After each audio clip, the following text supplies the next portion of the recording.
Hi, I'm Bryan. Hi, I'm Brenda. Today, we will be discussing an article by Ash in his series, Foundational Concepts in Generative AI. This is article number 01 in this 10-part series titled, Are Language Models Just Parrots? That's right. And we're jumping straight into, well, the very first piece in Ash's foundational series. Yeah, tackling a really core question, isn't it? Yeah. About what these modern language models actually are. The ones, everyone's talking about. Exactly. So our mission today, essentially, is to unpack the arguments and insights he lays out in this first article. And try to figure out what they mean for you, the listener. Okay, let's get right into it then. Ash opens things up by grounding us in something really fundamental, almost surprisingly simple. Yeah, the absolute bedrock of computing. The idea that underneath all the layers, computers just work with zeros and ones. This binary foundation, he talks about the bit, right? The Yeah. smallest piece of data. Yep, the bit. It's just a choice. True or false, yes or no, 1 or 0. A simple on-off signal, basically. And I liked his examples here. They're quite vivid. They show this binary thing isn't just digital. Oh, yeah, like the medieval castle signal smoke or no smoke. Ready or not ready, that's binary. Or the Vatican conclave. Yeah. The smoke color, black or white. Simple signal, big meaning. Exactly. And in computers, he connects it right back to electricity. Is there a current flowing or not? Flow is 1, no flow is 0. Simple as that. Okay, so everything boils down to these ones and zeros. And Ash argues this leads traditional software down a particular path. Yes, he points out that this binary nature naturally leads to what he calls deterministic behavior. Deterministic, right. Okay, so what does Ash mean by deterministic specifically? He defines it as being strictly rules-based. The programmer has to think of, well, ideally every possible situation, and write exact instructions for the computer. So input A always leads to output B because there's a rule that says so. Precisely. It's all about predefined outcomes. Very predictable, very logical. Which sounds good. I mean, you want your software to be reliable. Absolutely, and he makes that clear. Deterministic systems are crucial in many cases. You need that predictability, that accuracy, that consistency. Like his calculator example. You definitely want 2 plus 2 to equal 4 every single time. No creative math allowed. Definitely not. Or, an ATM giving you the exact cash you asked for. Or even more critically, things like airplane instruments. Pilots need exact, reliable readings. Exactly. Ash stresses that point. No room for guesswork or ambiguity there. It has to be deterministic. Okay, so traditional software. Yeah. Built on ones and nails, leading to these rigid, reliable, rules-based systems. Essential when you know the rules and need precision. Right. But then Ash pivots. He highlights the big limitation here. Which is? Well, you just can't possibly think of and write rules for every single scenario the real world throws at you, especially with something as complex as, say, human language. You can't pre-program every conversational turn, every nuance. Not even close. And that's where the need for a different approach comes in. Systems that can actually learn from data. Learn the patterns themselves, instead of just following pre-written instructions. Exactly. Develop the necessary behaviors by processing huge amounts of information, rather than being explicitly told every single rule. And this is where he brings in AI, right? Artificial intelligence as algorithms that kind of mimic how we learn. Yeah, that's how he frames it here. Algorithms learning from data, often inspired by, how our brains might work with neural networks. And he argues pretty strongly that dealing with human language is maybe the ultimate test for these learning machines. Because language is just so messy and complex compared to, say, stripped code. Well, think about it. He contrasts it nicely. Traditional code, he says, lives in that deterministic world. Very specific keywords, precise layout. Like he says, a missing comma can wreak havoc. Exactly. It needs perfect syntax.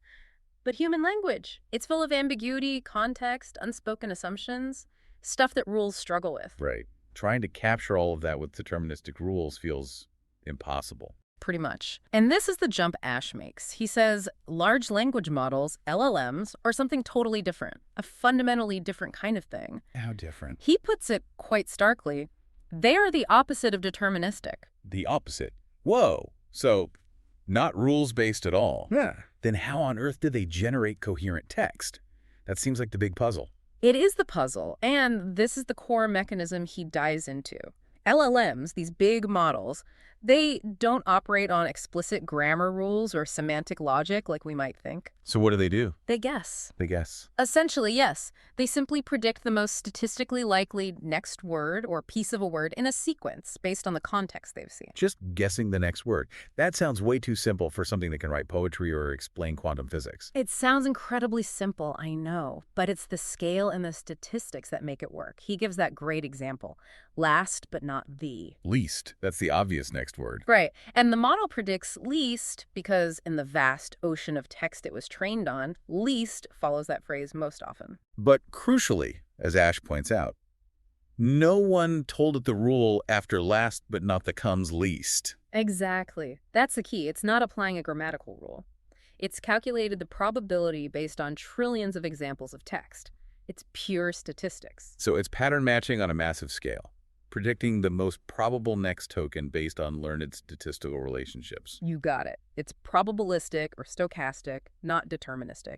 And he makes the point that this guesswork, this probability, actually mirrors the real world in some ways. How so? Well, you can't always know exactly what someone will say next, can you? There's a probability based on context, personality, the situation. True, there's likely outcomes, but always some uncertainty. And Ash connects this shift from the impossible task of deterministic rules for something like language to this feasible probabilistic prediction. He connects it to the technology enabling it. Neural networks and the powerful computer hardware needed. He argues that this tech finally made the sophisticated guesswork approach viable. And the result is these systems that can generate language that feels remarkably human. Which brings us neatly to Alan Turing, doesn't it? Ash mentions him. Ah, yes. Turing, the brilliant British mathematician, codebreaker, and of course, famous for the Turing test. The test being, can a machine fool a human into thinking it's also human just through conversation? That's the essence of it. And Ash includes one of his wry little comments here. What does he say? He says, pretty bluntly, that if you've used something like ChatGPT or Claude recently, you'd probably just say, yeah, okay, Turing test passed. Next. Huh. It's hard to argue. They are incredibly fluent. They really are. Ash also briefly touches on another deeper thought of Turing's. Something about determinism again? Yeah, whether all of reality might be deterministic and what that means for things like free will. But Ash quickly says, like Turing, perhaps, that's a rabbit hole for another time. Wisely, perhaps. But it shows the deep connection between computing concepts and, well, fundamental questions about existence. Definitely. Okay, so let's pull this together. The core contrast Ash is drawing in this first piece is absolutely fundamental. Right. On one side, traditional computing, deterministic, rules-based, predictable. It's central for tasks needing perfect accuracy, like calculations or machine control. And on the other side, these modern LLMs, probabilistic statistical guessers, they predict the most likely next thing based on patterns learned from massive data, powered by neural nets and hefty hardware. And understanding this difference, as Ash emphasizes, is just crucial. It's not academic. It matters for how you interact with this tech. It gets right back to that title question. Are language models just parrots? By showing their mechanism is essentially sophisticated statistical prediction based on their training data? He's arguing they are a kind of parrot, in a way. An incredibly advanced pattern-repeating machine, not something that understands in the human sense, using internal logic or rules of meaning. Exactly. And for you listening, knowing they're probabilistic guessers, not logic machines, helps explain both their strengths and weaknesses. It explains why they can generate such creative, fluent, often insightful text. But also why they can confidently make stuff up, these hallucinations people talk about. They aren't checking against a rule book of facts. They're just generating what's statistically plausible based on the patterns they learned. Which might or might not align with reality. Precisely. Their knowledge is embedded in those statistical patterns, not in a structured, factual database they consult. It's pattern-matching brilliance, not human-like reasoning.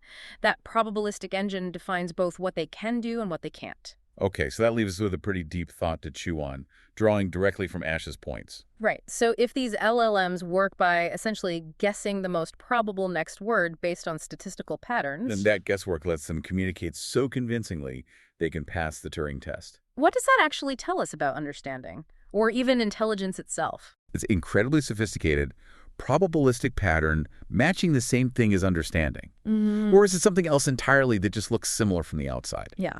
Something for you to ponder. Thank you for listening to us. This is just a summary. We urge you to, if you haven't, read Ash's article in full using the links provided below. It'll be a lot more enjoyable to read the whole thing. You have been listening to the AI-generated Bryan and Brenda. Until next time.